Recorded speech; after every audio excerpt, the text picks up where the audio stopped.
Why Palestinian Liberation is Disability Justice. Alice Wong. Image description. Digital sketch drawing by Kayleen Heffernan of Ibrahim Abu Thuraya on the front lines in Gaza, holding high a peace sign and the Palestinian flag, in a wheelchair as a double amputee with no legs. Shot and killed by Israeli soldiers at 29 years old, after being shot losing both his legs for protesting. Several years ago, I organized an event at a local Jewish organization and planned another collaboration when some close friends told me it receives funding from the State of Israel and why that is problematic.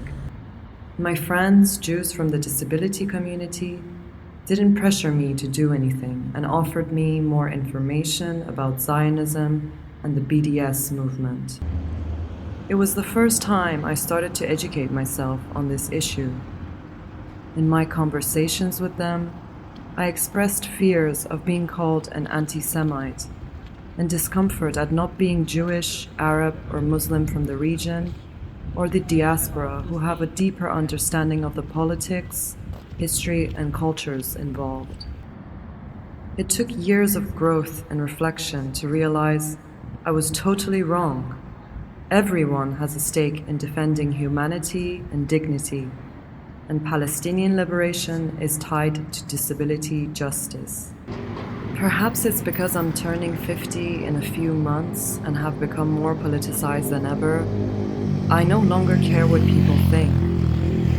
When the attack by Hamas occurred on October 7th, and the subsequent asymmetrical collective punishment of Palestinians by Israel, something changed in me.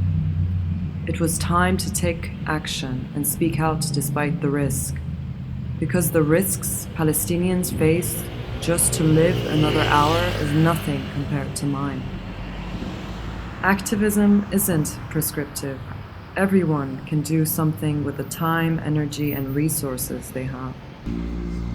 During the first week of the siege of Gaza by Israel, it felt lonely online, even though I knew I wasn't alone. In various speaking events, I explicitly talked about Gaza. I posted on Instagram and other platforms about the relationship between disability justice and Palestinian liberation, and got loads of wild comments and messages from other disabled people who were angry and sick of hearing about disability justice, apartheid, and settler colonialism. I've been called an anti-Semite and someone who has betrayed disabled Jewish people. A commenter said, "Alice Wong has made it clear she ignores dead Jews and disabled dead and kidnapped Jews. I am against genocide, apartheid, any form of occupation of indigenous lands, and yet a lot of disabled leaders and organizations and friends of mine have been completely silent, which is a bit hypocritical, as many of them claim to follow the principles of disability justice." From the Abolition and Disability Justice Collective, disability justice cannot exist under settler colonialism, military occupation, imprisonment, and apartheid.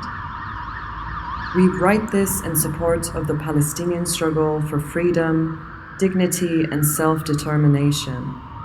Disability justice requires solidarity with Palestine. Outlined by Patty Byrne, one principle of disability justice is collective liberation, and it is about being in solidarity with others and realizing our liberation is tied to the liberation of others. Some disabled friends and I noticed many posts did not contain alt text or captions and videos, so we began to add them, because everyone should have access to information about what is happening. My comrade, Sarah Blahubek, created the hashtag AltTextPalestine in an effort to encourage everyone to help make content accessible and a toolkit for anyone who wants to get involved. This is collective access and community care.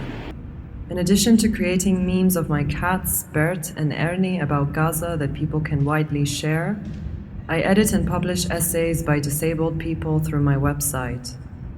I have 3 upcoming commission pieces by disabled women of color on Palestine, and recently published A Call for Solidarity to Disabled People by Ali Kennington, who wrote, "I grew up being told that Israel was my homeland, a place of ultimate safety for all Jewish people, those who have survived generations of anti-Semitic violence, most recently being the Holocaust, in which my own relatives were killed. I know with abundant clarity that safety for Jewish people can and will never come at the cost of other people's freedom, dignity, and lives, including the Palestinian people. Disabled Palestinian life is intrinsically valuable, just as disabled Israeli life is. We don't have to know all the answers to know that this bombardment of Palestine must stop immediately. If you have ever advocated for disabled people's rights to access emergency preparedness, housing, healthcare, home care, transportation, and/or believe in the principles of disability justice, this is your time.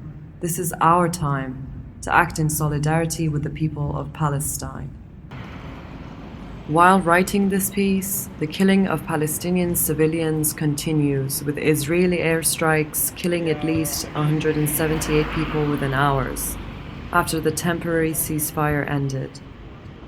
As of December 1st, according to the Euromed Human Rights Monitor, an estimated 1.78 million people have been displaced, 37,400 people injured, and 21,022 killed.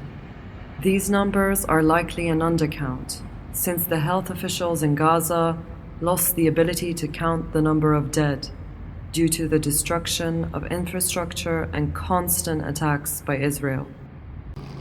A report by Human Rights Watch documented the disproportionate impact on disabled Palestinians from hospital bombings, power and internet outages, the trauma and mental health toll, and forced evacuations without access to transport, healthcare, communication, food, water, shelter, or electricity. It was painful and distressing when I saw images of older people in wheelchairs, pushed by family members as they fled, children and adults going through surgeries without anesthesia, and babies in ICUs left behind bombed hospitals. As a person dependent on electricity for my ventilator and numerous machines to keep me alive, it was particularly triggering when I saw a photo of a nurse manually ventilating a child because Israel cut off electricity and targeted attacks on entire regions in Gaza, including numerous hospitals. Solidarity isn't transactional or conditional.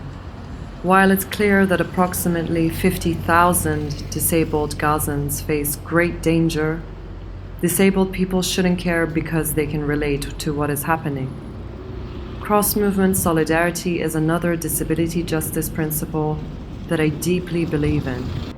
We need to build relationships and show up for other movements because that's a way to build power, and it's just the right thing to do.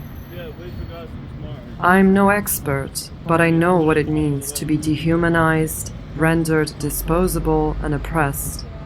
I know that all people deserve freedom. I know that genocide is a mass disabling event and a form of eugenics. In a piece by Rabia Aghbaria that was rejected by the Harvard Law Review, does one have to wait for a genocide to be successfully completed to name it? This logic contributes to the politics of denial. When it comes to Gaza, there is a sense of moral hypocrisy, which mutes the ability to name the violence inflicted upon Palestinians. But naming injustice is crucial to claiming justice. The fact that people are denying the genocide happening right before us and justifying it based on racial and religious superiority is difficult to fathom. If this isn't genocide, it is something far worse that is yet to be named. As the holidays approach and Americans eat their dry, bland turkey and engage in crass materialism, it's hard to be hopeful in such bleak times. I'm reminded of Mariam Kaba's quote, hope is a discipline. Practicing hope and dreaming of liberation and justice keep me going. It's what we all need to fight for a better world together. Image description: a photo of an Asian American disabled woman in a wheelchair with a tracheostomy attached to a ventilator. She is wearing an olive bomber jacket and red pants. Behind her is a building with "Free Palestine" written in red paint.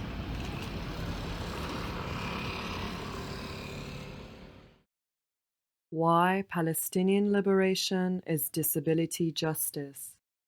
An essay by Alice Wong. Available to read at www.disabilityvisibilityproject.com. Projected and filmed at 4 locations in central London, March 2024. Narrated by Gisou Golshani. Film by Street Soundsystem.